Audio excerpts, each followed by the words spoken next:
సజీవులు సజీవులు సజీవులే కదా నాయన నిన్ను స్తుతించేది.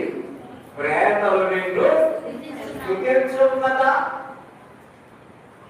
సజీవులుగా ఉన్నటువంటి మనము చేయవలసిన పని అంటే దేవుని స్తుతించాలి, దేవుని ఆరాధించాలి.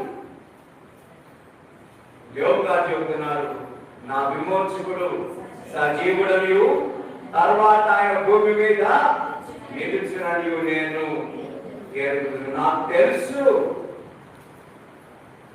యోగ భక్తుని మాటల్లో తనను విడిపించే వాడి లక్షణాలు చెబుతున్నాడు. సజీవుడకు ఉన్నాడు, భూమి మీద ఆయన నిలవబడి ఉన్నాడని చెబుతున్నాడు. అందుకనే పరిశుద్ధ లేఖన భాగం అంటారు, ఆదియును అంతమునై ఉన్నవాడను